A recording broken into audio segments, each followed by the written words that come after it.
Assalamu алейкум, урматтуу YouTube көрүүчүлөрү. Сиздер менен Нур ТВ каналы.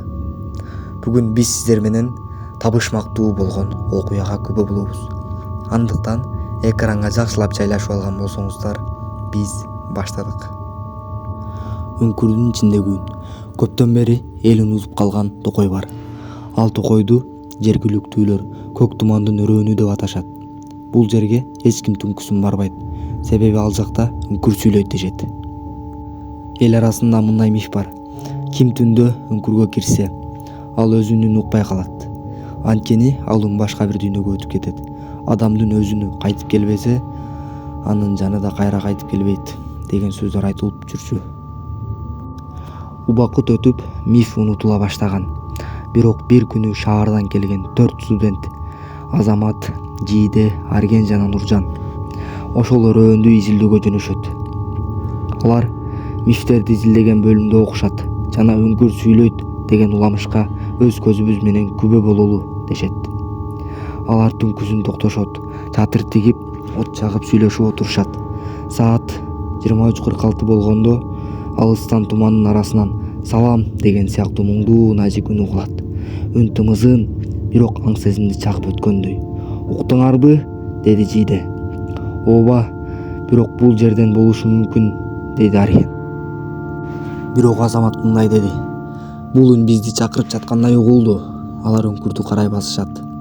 Ал үңкүр токойдун ичкери тереңинде чоң кара таштын алдында ачылган. Кире беришинде эски темир белги бар. Бул жерге үнүң менен эмес, тынчтыгың менен кир деген жазуу бар эле. Бул сөздөргө маани бербей төртөө ичкери киришет. Фонарлары жарык берип турду. Ичи абдан терең. Дубалдарда түшүнүксүз белгилер. Тумшук шакек сымал тешиктер ар бир капталда.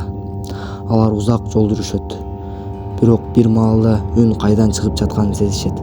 Үңкүрдүн эң түбүнөн ошол жерден кыздын ыйлаган үнү угулат. Ким бар бул жерде? Мага жардам бергиле деген муңдуу үн жаңырып жатты. Жийде токтоп үн кайдан келди деп кыйкырып жиберди. Бул ким? Бир заматта үн токтоп калды. Андан кийин үңкүр кайтарып үн берди. Бирок өзүнүн үнү эмес, башка бирөөнүн үнүн. Үн ар кайсы бурчтан угулду. Жийде, сенин үнүң эми меники. Капысынан жарык өчүп калды. Ошондон кийин баары тынч. Бир гана Жийденин үнү угула баштады. Алардын өзүнө эмес, үңкүрдүн дубалынан. Азамат, Арген жана Нуржан чуркап чыгып кетишет. Бирок сыртка чыккандан кийин гана байкашат. Жийде алардын жанында эмес. Аны издешет, атүгүл токойду кыдырышат. Жок. Эртеси эртең менен полиция чакырышат. Изилдөөчүлөр үңкүргө түшүшөт. Бирок түнкүдөй үндөр жок. Жийденин изи табылбайт. Болгону үңкүрдүн дубалындагы белгилердин биринде жаңы таза тырмак изи пайда болупту.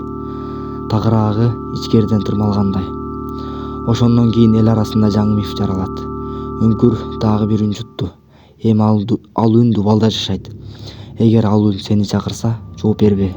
Анткени жооп берген үн сени менен кайтып келбейт деген сөздөр айтылып калган.